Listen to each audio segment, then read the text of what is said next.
Hey there, it's Gregson. Welcome back to Shifting Lanes. Today we're talking about the 2021 Nissan Rogue and what you need to know about it before you buy it, research it, or compare it to others in its class. And even if you already own one or you're not in the market for a Rogue, stick around and watch all the way to the end because there's some interesting information I found when researching for this video that you may have never known before. In this video, we'll be going over what to look for on the Rogue. Things such as common issues on the current models, what's new for 2021 compared to the 2020 model year, any major service bulletins on the car, any major recalls, and overall reliability ratings. We here at Shifting Lanes have driven the Nissan Rogue on many different occasions. I personally have driven the 2017, 2018, and 2019 models, getting behind the wheel with 2 press loans and a press drive event. Given that, I can come into this video confident that I can give you an accurate representation of this smaller SUV and deliver any information you may need. And if you're here for the Rogue, we make tons of different videos at Shifting Lanes, like new car reviews, other what to know videos, and consumer advice recommendations. If you'd like to see any of those, check out the description below for playlists of everything we do, or click the card above for a hand-picked video for you. Now, let's get into all the details of the 2021 Nissan Rogue. The Nissan Rogue is part of the big 3 in small SUVs. These, of course, are the Rogue, the Honda CR-V, and the Toyota RAV4. The Mazda CX-5, Volkswagen Tiguan, Subaru Forester, Jeep Cherokee, and Ford Escape are all major players in this segment, but they don't sell as many as the CR-V, RAV4, or Rogue. And as you can see, it's a crowded segment with lots of different options, and I didn't even mention the other 30 plus vehicles that are in the small SUV category. The Rogue has always been a great seller, but never the top of the heap from a power, looks, and tech perspective when compared to the Toyota or Honda. For the 2021 redesign, you can get the Rogue in one of 8 different trims, starting with an S front-wheel drive for $25,750 and topping out with a Platinum Intelligent all-wheel drive for $36,930. Each of these trims, as expected, vary with differences in add-ons and features. It's worth noting that these are market-suggested retail prices and not what you may get at a local dealer who may tack on fees. It's also worth noting that these prices are all short of the average new car price, which has ballooned to over $40,000 as of January 2021. For 2021, there is a lot to unpack because this is a brand new redesign. Out is the 2020 model, which was the second generation of the car. This Gen 2 design lasted from 2014 to 2020 and was largely a huge success for Nissan. That Rogue, as I mentioned before, I enjoyed while I had the press loans. Strangely, to this day, I still think that they have some of the best seats I've ever sat in. It was those little things that made the last Gen Rogue pretty good, but never great. I had many issues with the button placement, the CVT, the motor, and the power of that model. That's where the 2021 Rogue hopes to improve, and at face value, it looks like it has done exactly that. So what's new? Well, almost everything, so let's dive in. The exterior is obviously the first thing you will notice that's different. Nissan has gone away from the more round and sculpted look the previous generation had in favor of a more angular, stylized look that many like Honda and Toyota are implementing in their modern cars overall. While the overall size hasn't changed much, the look is a bit more muscular on the fenders and haunches.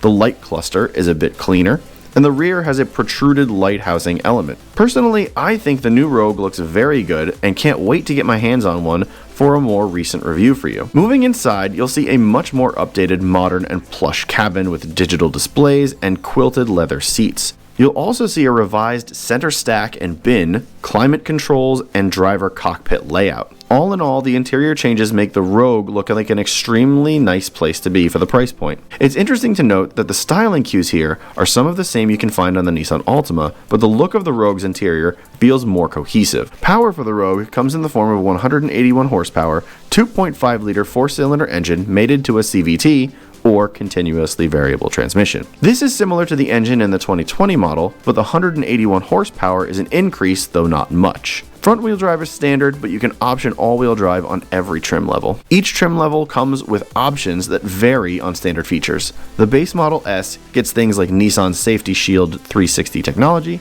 17-inch wheels, an 8-inch touchscreen display, and Android Auto, while the top-of-the-line Platinum all-wheel drive gets everything the other trims get, along with Pro Pilot Assist with Navilink, the aforementioned quilted leather seats, the digital dashboard with fully digital gauges, Nissan's door-to-door navigation with traffic alerts, and wireless Apple CarPlay integration. Overall, the redesign makes the Rogue a more attractive small SUV in the segment and should marginally increase its sales, at least initially. If you've made the decision to purchase a Nissan Rogue, the rest of this information should help you make an informed decision about the car itself. This isn't a video on how to negotiate pricing, but after this you should be armed with a bit more knowledge on potential trouble areas, which may help in many different purchase-related scenarios. First, let's talk about some common issues in past models, as those may translate to the newer car since the platform is not new from the ground up. CarComplaints.com has the top 3 trouble areas of the Rogue as loss of acceleration on the 2013 Rogue, with an average cost to fix of $3,100, and average mileage reported for this issue of 72,000 miles. AC or heater not working properly on the 2015 Rogue, with an average cost to fix of $1,600 and an average mileage for this issue of 19,000 miles. And finally, won't accelerate or stops while driving on the 2011 Rogue, with an average cost to fix of $2,900 and an average mileage reported of 86,000 miles. These are all issues on the older Rogues, as you can see, but sometimes issues do carry over to new or redesigned models. Just keep your eye out for these if you own a Rogue or intend to purchase. Now, onto the technical service bulletins, or TSBs, for the Rogue. If you didn't know, a TSB is a communication from the manufacturer, like Nissan, that document recommended procedures for repairing vehicles, and they happen when there are several occurrences of an unanticipated problem.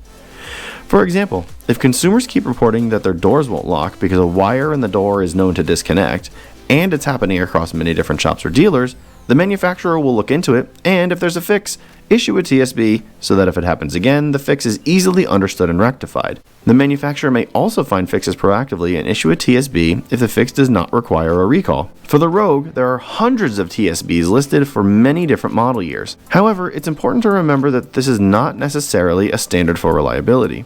Almost all cars have dozens, if not hundreds of TSBs for each year they are produced, so take this into consideration when doing your research. For the Rogue, I won't go into all of the TSBs they list, but if you're more DIY inclined, it's worth poking around the TSBs should you find something wrong with your vehicle and want to fix it yourself. You may find a TSB with a fix you need and could save yourself hundreds if not thousands in repair costs with the right know-how. Also, let's talk about any active recalls that the Rogue has outstanding. Given that it has 13 model years under its belt, the Rogue has many different recalls and they will all be logged at the NHTSA. You can find all of this information on nhtsa.gov or other sites that list this public information. Much like the TSBs, I won't go into all of these as they warrant their own video, but for the 2014 and 2015 models, they seem to have the most recalls per model year with 8 and 7 respectively. For both of these years, the majority of recalls are safety or electronic related, focusing on airbag deployment or electronic gremlins. Recalls can vary greatly between manufacturer, models, and model years, but it's actually very impressive that the 2017, 2018, and 2020 model years of the Rogue have 0 active recalls. If you're looking into an older Rogue, the information on the NHTSA's website does match up to all the information found on other sites for common issues, and if you can swing it, I would go for a 2017 through 2020 model if buying used. Before buying this SUV, you'll need to ask the dealer or private party that's selling if these recalls have been done. If they haven't, that's not necessarily a red flag, as the previous owner may not have done the recall work or not known about it at all. Just have the dealer or the person do the recall work, get it in writing, and you should be fine to move forward to the next step. This is all public information and you should absolutely do this research before buying any vehicle. Lastly, the 2021 Nissan Rogue won't have any reliability data associated with it currently because it's brand new and redesigned. However, the 2020 model has received above average reliability results from trusted sources, including Consumer Reports, which says reliability was a 4 out of 5 and owner satisfaction a 3 out of 5. With all this being said, do we recommend you still go in to buy or test drive the new 2021 Nissan Rogue if you don't own one? That answer is a yes.